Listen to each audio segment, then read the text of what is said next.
बिस्मिल्लाहिर्रहमानिर्रहीम। मिस्र की एक मामला का सच्चा वाक़या। वो मामला हमेशा अपने शिगर्दों को नसीहत करती थी कि कुरान पाक की इस आयत के मुताबिक ज़िंदगी गुजारें।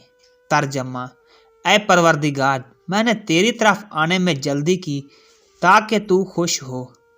वो कहा करती थी कि मैं इस आयत से बहुत मुतासिर हूँ।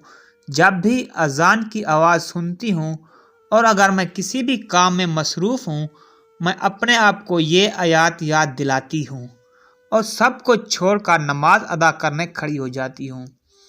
रात 2 बजे जब तहज्जुद का अलार्म बजता है और मैं को गहरी नींद में मज़ीद सोना चाहती हूँ, तो ये आयत मुझे याद आती है और मुझे जगाती है। इस खातून के शौहर की आदत थी कि काम से वापस घर आते वक्त वो उसे फ़ोन पर खाने के मुतालिक हिदायत देता ताकि इसके घर पहुंचने पर गर्मो गर्म खाना तैयार मिले और वो खाना खाकर सो जाए। एक दिन उसने फ़ोन पर मैशी खाने की फरमाइश की कि अंगूर के पत्तों में चावल भरे जाते हैं और फिर इनको हल्की आंच पर पकाने रखा जाता है। बहुत वक्त तलब डिश है। इतनी देर में अजान की आवाज़ सुनाई दी तो उसके सिर्फ 3 रूल्स रह गए थे, जिनके भरने में ज़्यादा से ज़्यादा 5 मिनट लगते। लेकिन इसने हस्बे आदत सब काम छोड़े और नमाज अदा करने खड़ी हो गई।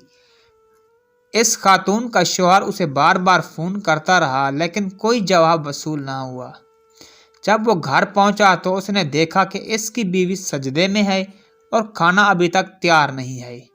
इसने देखा कि सिर्फ 3 रूल्स भरने रह गए हैं तो उसे शदीद गुस्सा आया और उसी गुस्से के आलम में उसने अपनी बीवी को डांटना शुरू कर दिया। तुम अपना काम ख़त्म करके दगेची चूल्हे पर रख कर भी नमाज अदा कर सकती थी। 3 रूल्स भरने में कितनी देर लगती है? लेकिन इसकी बीवी की तरफ से कोई जवाब ना आया। जब वो उसके पास आया तो देखा कि सजदे की हालत में उसका इंतकाल हो चुका है। सुबहान अल्लाह! अगर उसने हमारी तरह ये सोचा होता कि चलो कोई बात नहीं, पहले अपना काम ख़त्म कर लेते हैं फिर नमाज पढ़ लेंगे, तो उसका इंतकाल किचन में होता।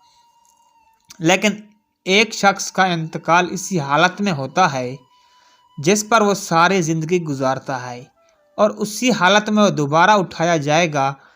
नबी अकरम सल्लल्लाहु अलैहि वसल्लम ने इरशाद फरमाया कि हर शख्स इसी हालत में उठाया जाएगा जिसमें वो फौत हुआ। आए आज एक अहद करें बहनों के लिए, जैसे ही अजान की आवाज़ सुनाई दे सब काम एक तरफ रखें और नमाज के लिए उठ खड़ी। 20 मिनट तक, जो कि इकामा टाइम हो, उसे ज़्यादा से ज़्यादा भी है।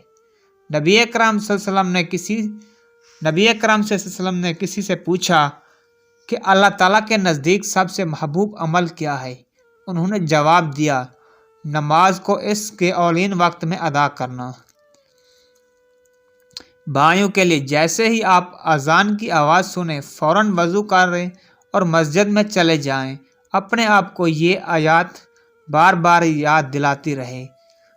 तर्जमा: ऐ परवरदिगार, मैंने तेरी तरफ आने में जल्दी की ताकि तू खुश हो।